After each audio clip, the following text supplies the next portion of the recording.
નમસ્કાર. આજની કળિયુગ કથાની અંદર આપણે ઉપવાસ વિશે જોઈશું. વિવિધ શ્રેણીઓની અંદર જ્યારે અસલ સ્વરૂપમાં ન થતાં કોઈ પણ વસ્તુ અલગ સ્વરૂપમાં થાય ત્યારે કળિયુગ કથા કહેવાનો પ્રસંગ આવે છે. ઉપવાસ એ હિન્દુ પરંપરાની અંદર એક આધ્યાત્મિક દૃષ્ટિએ જોઈએ તો એક મહત્ત્વની કડી છે. આધ્યાત્મિકતા ઉપવાસથી શરૂ થઈને એ શરીર મન કઈ રીતે આપણું શુદ્ધ થાય તેના માટેનો આપણો પ્રયત્ન છે. હવે ઋષિમુનિઓ આપેલી આ ઉપવાસની પરંપરા જે આયુર્વેદને અને સાયન્ટિફિકલી પણ તેને પ્રૂવ કરે છે કે ઉપવાસથી શરીર મન એ તંદુરસ્ત થાય છે. પણ શું આજે આપણે ઉપવાસ જે કરી રહ્યા છીએ તે તેના અસલ સ્વરૂપમાં છે કે નહીં તેના વિશે આપણે ચર્ચા કરીએ. આજે ઉપવાસ લગભગ ગણીએ તો લોકો મોટા ભાગના લોકો ચા, ફળફળાદી, મોરૈયાનો શીરો, રાજગરાનો શીરો વગેરે ખાઈને ઉપવાસ કરે છે. તેની સાથે સાથે ઘણા બધા લોકો તમાકુ, બીડી, ગુટખાનું વ્યસન હોય તો તે વ્યસન પણ સાથે સાથે કરે છે. તો શું ઉપવાસ આ તેના અસલ સ્વરૂપમાં છે કે નહીં તે આપણે જોવાનું છે. હવે ઉપવાસ આપણી પરંપરા મુજબ જો ધાર્મિક દૃષ્ટિએ ના જોઈએ તો આપણા શરીરની દૃષ્ટિએ જોઈએ તો શરીરની અંદર જે રોગો થાય છે તે રોગો ઉપવાસ થકી આપણે રોગોને અટકાવી શકીએ, રોગો થતાં તેમાંથી બચી શકીએ. હિન્દુ ધર્મની અંદર ઉપવાસ, ઇસ્લામની અંદર રોજા, જેમ દરેક ધર્મોએ પોતપોતાના અનુયાયી લોકો છે તેમને શારીરિક માનસિક પુષ્ટ કરવા માટે અને ધર્મની સાથે જોડાઈ રહે તેના માટેનો અલગ અલગ પ્રયત્ન કર્યો છે. આપણા ઋષિમુનિઓએ બહુ લિબરલી એટલે કે ઉદાર આપણને નીતિ કોન્સેપ્ટ આપ્યો છે. ઉદાર કોન્સેપ્ટ એટલા માટે છે કે ઇસ્લામની અંદર તમે રોજા કરો એટલે તમારે સવારે જમવાનું પાણીથી લઈ અને 12 કલાક સુધી નહીં અને સાંજે આપણે ત્યાં 16 કલાક સુધી જમીને રાત્રે 9-10 વાગે 11 વાગે પાણી પી અને પછી સવારે ખાલી બ્રશ કરીએ અને સાંજ સુધી કશું ના લઈએ.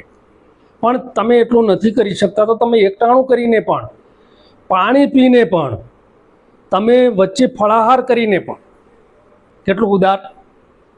એટલે આપણી પસંદગી પ્રમાણે આપણને એ કોન્સેપ્ટ આપ્યો છે. એટલે આપણા ઋષિમુનિએ આપણને બેસ્ટ કોન્સેપ્ટ આપ્યો છે. તો બેસ્ટ કોન્સેપ્ટ જે છે તો એ બેસ્ટ કોન્સેપ્ટને આપણે અસલ ફોર્મની અંદર, અસલ સ્વરૂપની અંદર કે નહીં અલગ સ્વરૂપ એ રીતે આપણે કરીએ તો જ આપણે સાચા અર્થમાં તેનો ફાયદો આપણે મેળવી શકીએ. નહીંતર આપણને ફાયદા કરતાં તે નુકસાન થવા માટે નુકસાન વધારે થાય તેવું થઈ શકે છે. એટલે માટે આપણા પરંપરા મુજબ અગાઉથી હોય, નહીંતર પરંપરા તો એવું હોય કે અમારા બાપ દાદા ચા પોણી કરીને બીડીને સિગારેટ કરતા હતા એટલે અમે પરંપરા નહીં. અસલ ફોર્મની અંદર જે સ્વરૂપે હોય તેને આપણે કરીએ તો ચોક્કસ તેનાથી આપણને ફાયદો થાય. ઉપવાસ વિશે આપણે જોઈએ તો એક ઉપવાસ છે નિર્જળા ઉપવાસ. નિર્જળા ઉપવાસની અંદર આપણે સવારે પાણીથી લઈ અન્નથી લઈ અને સવારથી સાંજ સુધી કોઈ પણ પ્રકારનો મોઢામાં ન મૂકીએ તેને નિર્જળા ઉપવાસ કહેવાય છે. સાંજે જમી વાળું કરી અને સૂઈ જઈએ છીએ. સવારમાં બ્રશ કર્યા પછી કોઈ પણ વસ્તુ ન લઈએ તે નિર્જળા ઉપવાસ છે. હવે આ નિર્જળા ઉપવાસથી ફાયદા શું થાય? તબીબી વિજ્ઞાનના જે ડૉક્ટરો, વૈજ્ઞાનિકો છે તેમણે પ્રૂવ કર્યું છે કે નિર્જળા ઉપવાસથી કેન્સરના કોષો થતા તે કોષો મરી જાય છે. બોડીને કશું પચાવવા માટે જોઈએ છે અને તમે પાણી પણ લેતા નથી તો બોડી જે જઠર છે તેને કશું પચાવવા માટે લે તો જે ટોક્સિન છે શરીરની અંદર ખોટા થતા કોષો છે એ બધું ખેંચીને પચાવી નાખે છે.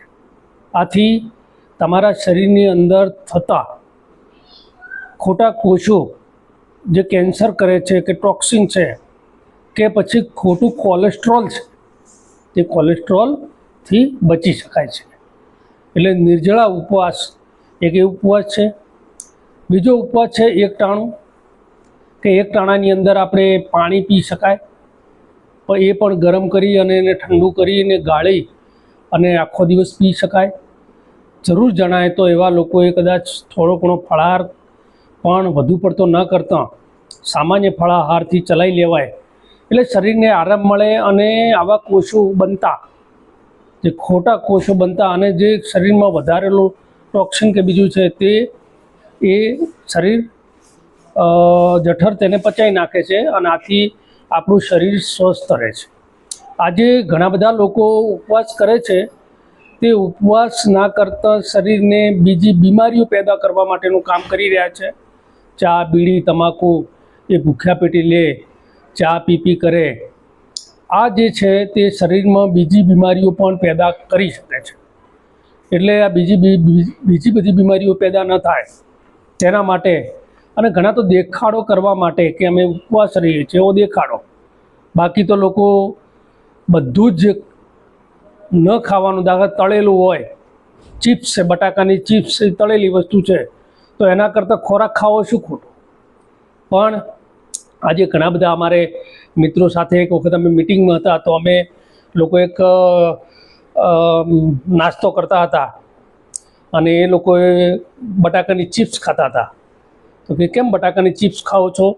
તો કે અમારે આજે ઉપવાસ છે તો ઉપવાસની અંદર બટાકાની ચિપ્સ ખાઓ તો પછી ખોરાક ખાઓ, બંનેમાં કોઈ તફાવત નથી અને તેનાથી સમસ્યાઓ વધે તેવું આપણે આજે ઉપવાસમાં કરીએ છીએ.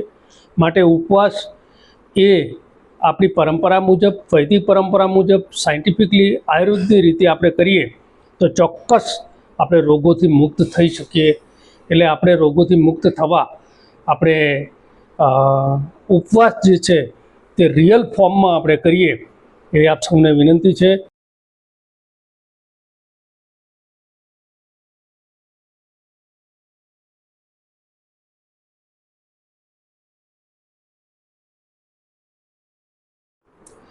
હવે ઉપવાસની શારીરિક બાબત તો આપણે જોઈ, પરંતુ એ માનસિક બાબત શું છે?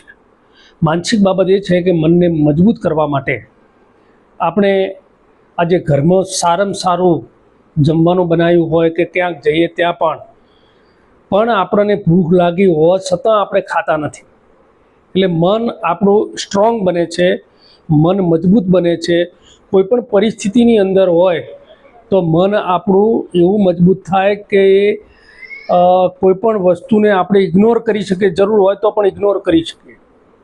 એટલે આવું મન મજબૂત થાય છે અને મનને મજબૂત કરવા માટે આજે આપણને એક ઉપવાસના માધ્યમથી પણ એક આ કોન્સેપ્ટ છે.